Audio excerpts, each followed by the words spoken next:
한국마을 종합사회복지관은 마을 주민들과 오랫동안 함께한 복지관으로 언제나 평화롭습니다.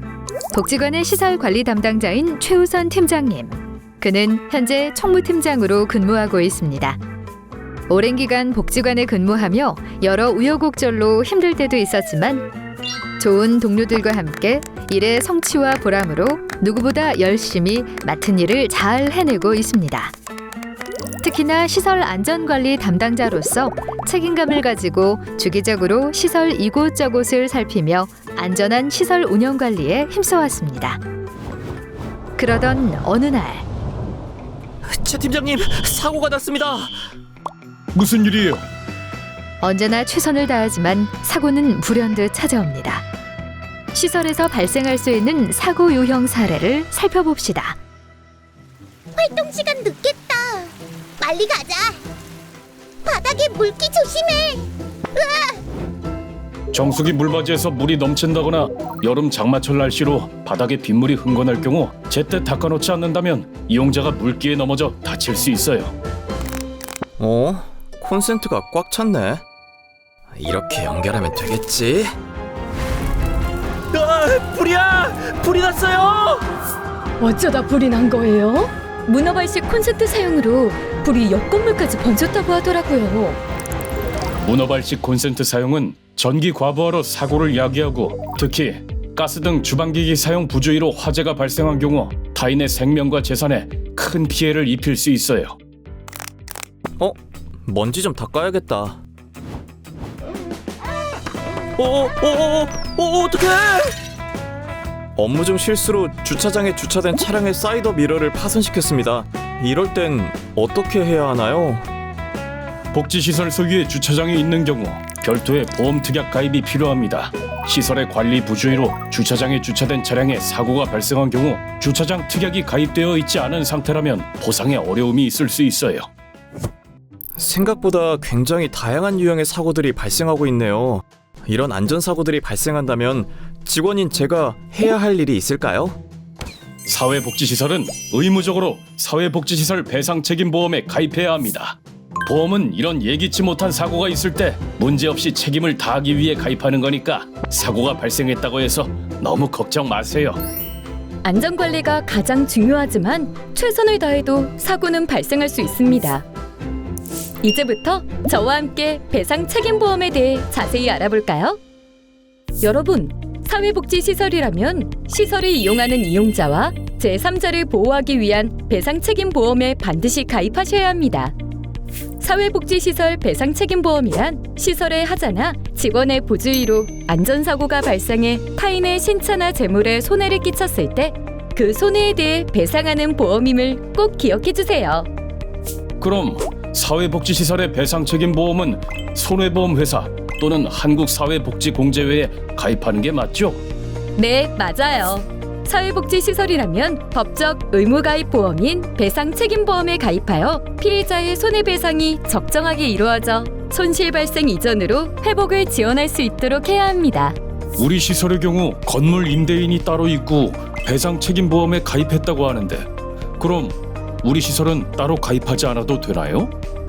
건물의 하자로 발생된 사고에 대해서는 임대인이 가입한 배상책임보험에서 보상받지만 사회복지시설에서 발생할 수 있는 여러 가지 위험, 예를 들면 직원의 과실로 인한 사고이거나 사용자의 관리감독 부주의로 인한 사고 등에 대한 운영상 책임은 사회복지시설에 있으므로 시설 또한 별도로 배상책임보험에 가입해야 보상을 받을 수 있어요. 따라서 사회복지시설이 임차인으로서 시설을 운영하는 경우에는 임대인과 임차인이 각각 배상책임보험에 가입을 해야 건물의 하자 및 시설 운영상의 책임을 모두 담보하여 시설을 이용하는 이용자들의 안전사고를 두텁게 보장할 수 있어요. 의무보험 가입 대상은 사회복지시설이고 보험계약자는 보험료를 납부하는 사람, 즉 시설장이며 보험계약의 피보험 이익을 향유하는 피보험자도 시설장을 포함한 시설의 임직원입니다. 여기서 피보험 이익이란 손해보험에서 보험사고의 발생에 의하여 손해를 입을 우려가 있는 피보험자의 경제적 이익을 말합니다. 일반적으로 화재보험은 보험가입자 자신이 화재로 인한 가입한 물건의 재산상 손해를 보상받는 보험을 말하는 반면, 배상책임보험은 피보험자의 과실 등으로 손해를 입힌 타인의 생명과 재산에 대한 법률상의 손해배상 책임을 보장해주는 보험을 말합니다. 즉, 화재보험은 자기의 손해, 배상책임보험은 타인에 대한 손해배상할 책임을 보상하는 것이 주 목적이에요. 배상책임보험은 필수! 추가적으로 화재보험까지 가입한다면 사고를 대비하여 더욱 실질적인 보상체계를 구축하실 수 있습니다. 이런 경우에 보상 처리가 어떻게 다른가요? 화재로 전소된 시설의 건물과 집기는 화재보험에서 보장되고, 시설의 안전 책임으로 화재가 발생하였으므로 이용자의 상해나 옆건물에 대한 배상 책임은 배상책임보험을 통해 보장됩니다. 이외에도 승강기, 주차장, 가스, 음식물 사고 등 시설마다 다를 수 있는 위험을 사전에 인지하고 각각의 특약에 가입하여야만 배상 책임 사고가 발생했을 때 적절한 보상을 받을 수 있습니다. 이에 복지시설의 유형, 특성, 제공하는 서비스 등에 따라 손해를 막을 수 있도록 배상책임보험 가입 시 특약을 살펴보세요. 시설의 규모와 위험 상황 등을 고려해 적절한 보상이 담보될 수 있도록 1인당 적정 보상액으로 가입이 필요합니다. 과연 적정한 보상 한도는 얼마일까요? 사회복지사업법에는 재난사고로 인한 생명, 신체 손해배상의 적정한 보상 한도가 규정되어 있지는 않아요. 이에 보건복지부에서는 사회복지시설 관리 안내 지침을 통해 재난 및 안전관리 기본법 및 같은 법 시행령 제84조의 2를 참조해 시설 현황을 고려한 보험가입을 지도, 안내하고 있습니다. 재난사고 시 국민에게 실질적 보상이 될 수 있도록 보상 한도를 규정한 재난안전의무보험의 재난 및 안전관리 기본법에 따라 사망 시 1인당 1억 5천만 원 이상, 부상 시 3천만 원 이상, 부상이 원인이 되는 신체적 장애가 생긴 경우 1억 5천만 원 이상을 담보할 수 있도록 하였습니다.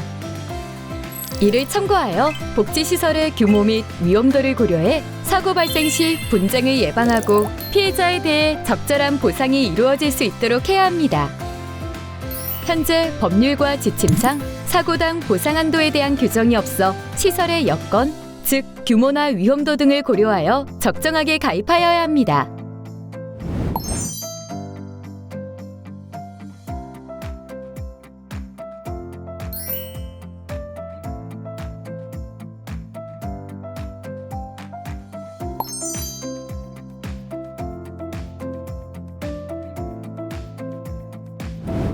지금부터는 제가 사회복지시설 안전점검 항목 중 책임보험 가입 여부에 대하여 설명해 드릴게요. 안전점검 시 책임보험 또는 책임공제에 가입이 잘 되어 있는지, 우리 시설의 보장 한도 설정이 어떤지 확인해야 합니다. 이는 가입 후 발급받은 보험 가입 증서를 통해 사망 시 1인당 보장 한도액과 사고당 한도액을 참고하시면 됩니다.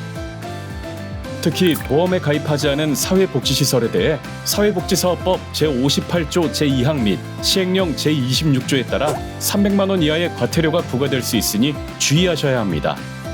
끝으로 배상책임보험은 소멸식 상품으로 가입하고 불가피하게 적립식 상품으로 가입한 경우라면 만기 환급금 수령 시 필히 시설 운영비로 세입 처리를 하셔야 합니다. 중대재해처벌법을 둘러싼 논란이 끊이지 않는 가운데 A기업은 올해부터 5인 이상 사업장으로 확대된 중대재해처벌법 적용 대상 소규모 협력사를 대상으로 컨설팅을 지원. 저희 같은 작은 복지시설에서 중대재해 같은 사고가 일어나겠어요?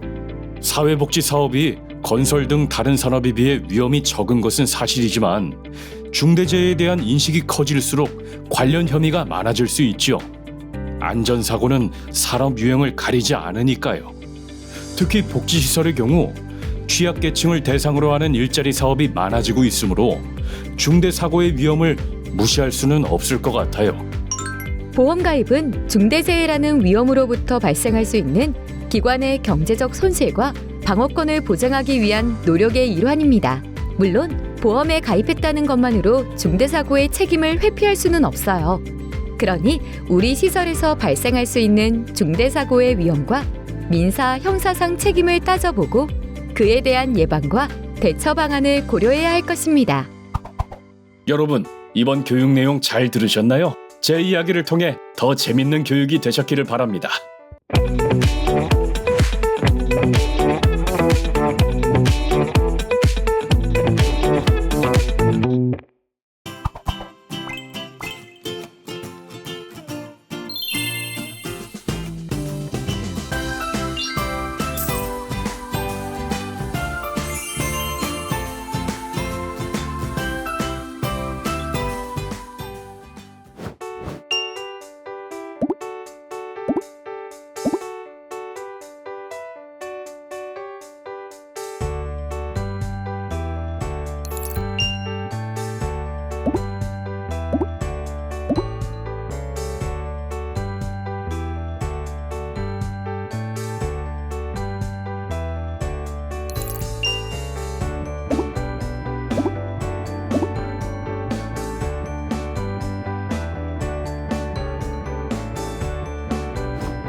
안전한 사회복지시설의 운영을 위해 한국사회복지공제회가 함께하겠습니다.